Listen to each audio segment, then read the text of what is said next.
Hi, I'm Lina Acosta Sandaal, development expert and psychotherapist. So let's talk about dual language learners. What is that? Well, a dual language learner is a child that is learning to speak and communicate while being exposed to two languages. Why don't we call them bilingual? Because when a young child is being exposed to two languages, their development of language is happening with the exposure of two languages. So it's not like learning a new language when you get older once you already have mastered one. It's actually being exposed to different languages and learning to speak at the same time. This usually happens, of course, while children are learning to speak, which is between 0 to 2 and beyond. So let's talk about the benefits of having a dual language learner and a bilingual or multilingual child. First of all, languages are delicious for brain development. And I'm sure a neurologist would make fun of me for saying that, but it's true. When a child is exposed to multiple languages, one of the major benefits that they get is cognitive flexibility. What is cognitive flexibility? Well, it's the ability to think about something in multiple ways. And this is one of those things that the brain needs to have executive function, which is the fancy term for saying that the brain is being used to its full capacity. So why do they get more cognitive flexibility? Well, because when you're exposed to two languages, you can see one object and understand that it has multiple labels. So for children, they see that there's a dog and there's a perro if they're being exposed to Spanish, and the brain has to choose when to use each one. The other thing that is very, very good, and it helps the brain develop even more and even faster in those first early years of life, is that when children are being exposed to multiple languages, they also have great problem-solving skills.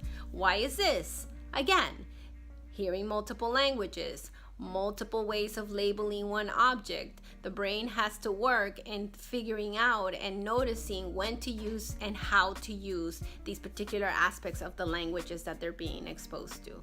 This is incredibly important for kindergarten.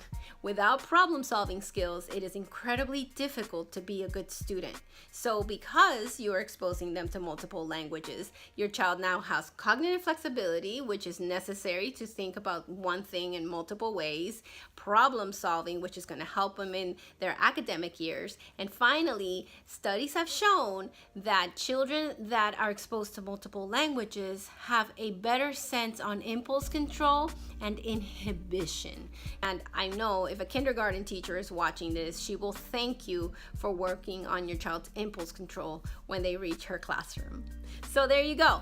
Dual language learners, great brain development. So let's talk about the myths. There's a lot of myths out there about dual language learners. And the number one myth is that they get confused. That if you speak multiple languages to a child, that they're not going to be able to choose or speak one language properly. That couldn't be further from the truth. Again, remember that when dual language learners or multi-language learners are learning to speak within all these different languages, it's not that they are confused or they're messing it up. It's that the brain is being efficient in choosing the word that it's going to use to communicate.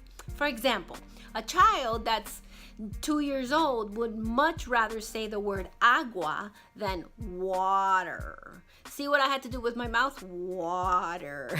I'm being very, dramatic about it, but it's very, very hard to make the W sound. So the brain, being very, very efficient, will say the word agua before it says the word water. I wish I knew more languages, but yours truly only knows English and Spanish, so a lot of my examples are going to be in English and Spanish. So that is not being confused, that is being efficient. So the little tiny ones will pick the word that it's easier to say most times than not.